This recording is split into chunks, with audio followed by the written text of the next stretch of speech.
Hi everyone. So today we are talking about list unpacking. So what exactly is list unpacking? Suppose we have a list like this. It contains three elements A, B, and C, and we are interested in each of the elements. So we will just store them in variables. Suppose letter one is equal to letters 0, letter 2 is equal to letters 1, and letter 3 is equal to letters 2. So like that we can uh, we can put individual elements into different variables, but this looks inefficient and it also looks a bit ugly. So what is the better way of doing this? So we can write this line like letter 1 comma letter 2 comma letter 3 is equal to letters. So this line is exactly equivalent to the three lines of code written below it.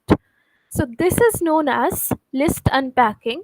So we are unpacking the values of the list letters into the three variables: letter 1, letter 2, and letter 3. So I'll just delete all this. So we can print these to just to see how uh, like what the output is, just to see that we are correct. So I'll just print letter 1 to show you. It's taking a bit of time.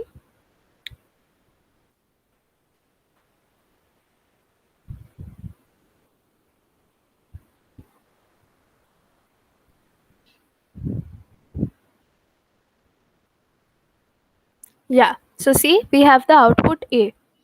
So suppose we are only interested in the first. Suppose we have a huge list. So I'll just add some more elements. Uh, it's not exactly huge, but there are six elements. Now we are only interested in the first two elements. So how will we write that in terms of list unpacking?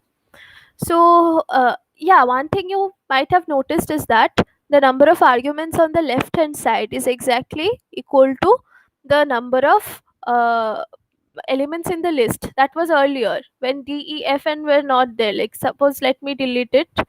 Uh, yeah, now you can see that when we ran this program, the number of arguments on the left hand side were exactly equal to the number of elements in the list.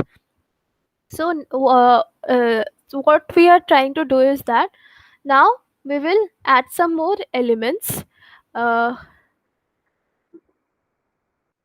but we are only interested in the first two elements. So what are we going to do with these elements C, D, E, and F? So what we can do is that we can just store them in another list. So let the name of the list that we are storing the values which we are not interested in be other. So we have named that other, and now let me print the values.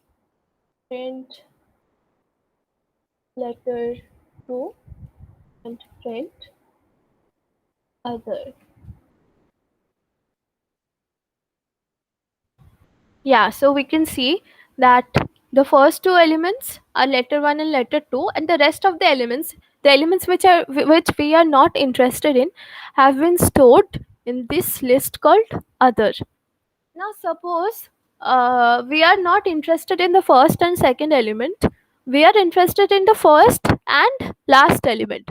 So how will we do that? So there's one way of doing this. There's a way of doing this. So let me just delete it, and after this I'll write letter 2, and let me just,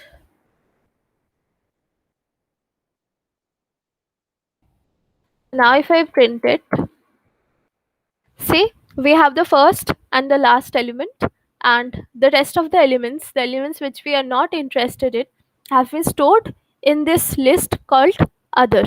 So we can, like, we can also just take out the first last and the second last. So let me just add one more variable here, letter 3, and I'll also print here letter 3. So let me just print it. See, we have the first element, we have the second last element, we have the last element, and the rest of the elements like B, C, D. These values, we are not interested in these values. So they have been stored in this list called other. Okay, so that's it for this video.